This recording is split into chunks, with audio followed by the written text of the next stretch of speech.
Hello दोस्तों, आज की कहानी का नाम है बूढ़े की थैली। एक बूढ़ा था, उसके दो बेटे थे। प्यार से वह छोटे को छुटकू और बड़े को बड़कू कहता था। दोनों बड़े आलसी और निकम्मे थे, अपनी पत्नियों के साथ निठल्ले बैठे रहते, लेकिन बूढ़े के काम में हाथ न बटाते। छोटा लड़का बड़े पर काम का दबाव डालता और बड़ा छोटे पर। अपने बेटों की लड़ाई देख बूढ़ा बहुत दुखी था। गांव वालों ने उसे समझाया, दोनों को खेत बांट दो, अपना अपना पेट भरने के लिए उन्हें अवश्य मेहनत करनी पड़ेगी। बूढ़े ने वैसा ही किया। उसके पास एक बड़ा खेत था, उसने आधा आधा दोनों को बांट दिया। अब उनके आगे परिश्रम के अलावा कोई चारा न था।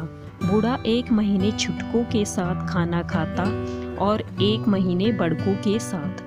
थोड़े दिन वे अपने बूढ़े पिता को खाना खिलाते रहे, परंतु कुछ दिनों बाद खाना परोसते समय उनकी पत्नियां नाक भौं सिकोड़ती और कहती, ऐसे कब तक खिलाएंगे इस बुढ़े को। दिन भर बैठा बैठा खाट तोड़ता है और रोटियां हजम करता है। बहुओं के तानों को सुनने के अलावा बूढ़े के पास और कोई चारा भी तो न था। वह चुप रहकर सब सहता। एक दिन दोपहर हो गई, किसी ने उसे खाना नहीं दिया।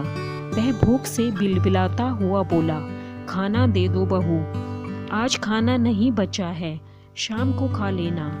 बहू का ऐसा रूखा जवाब सुनकर वह दूसरी बहू के पास गया, उससे खाना मांगा तो वह बोली, इस महीने बड़ी के साथ खा रहे हो, मेरी बारी तो अगले महीने आएगी।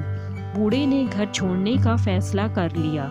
गांव के कुएं पर जाकर उसने पेट भर पानी पिया और डंडा टिकाता हुआ दूसरे गांव चला गया। लोगों का छोटा मोटा काम करके वह पेट भरने लगा। धीरे धीरे 1 वर्ष बीत गया।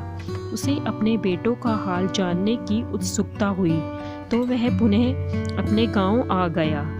बूढ़े को इतने दिनों बाद देखकर उसके बेटों और बहुओं को बड़ा आश्चर्य हुआ। बड़ी बहू ने उसे गौर से देखा। उसकी नज़र कमर में लटकी थैली पर अटक गई। वह सोचने लगी, मजदूरी करके लौटा है बुढ़ा, इसकी पोटली रुपयों पैसों से भरी है। झट घूंघट काढ़ आगे बढ़कर बोली, कहाँ चले गए थे पिताजी, आइए बैठिए, भोजन कर लीजिए। छोटी बहू ने जब यह सुना तो उसे बड़ी तसल्ली हुई। वह सोचने लगी, अच्छा हुआ मेरे घर आकर नहीं बैठे, वरना कौन करता बुढ़े की सेवा। छुटकू की नज़र थैली पर कुछ देर में पड़ी। उसने यह बात अपनी पत्नी को बताई और बोला, देख कल पिताजी को अपने घर बुला लाना, प्रेम से उनका दिल जीतने की कोशिश करना, वरना बड़कू बहुत चालाक है, उसकी पत्नी भी बहुत चतुर है, पूरी थैली हजम कर जाएंगे वे दोनों। छुटकू बड़कू वे दोनों बूढ़े की सेवा करने लगे। दोनों बहुएं खाने पीने का ध्यान रखने लगीं। बूढ़ा उस थैली को कभी अपनी कमर से अलग न करता। सोते समय भी वह अपने तन से चिपकाए रखता। उसके बेटे और बहू की नज़र उस पोटली पर अटकी रहती। एक दिन बूढ़े की मृत्यु हो गई। छुटकू और बड़कू को पिता की मौत का गम नहीं था, परंतु दोनों को थैली खोलने की जल्दी पड़ी थी, जो मृत बूढ़े की कमर से बंधी थी। बड़कू ने थैली खोलनी चाहिए, छुटकू बिगड़ पड़ा। दोनों थैली पर अलग अलग हक जताने लगे। गांव वाले शोर सुनकर आ गए। उन्होंने उन्हें लड़ने से रोका और कहा कि थैली के धन को तुम दोनों आधा आधा बांट लो, लड़ क्यों रहे हो।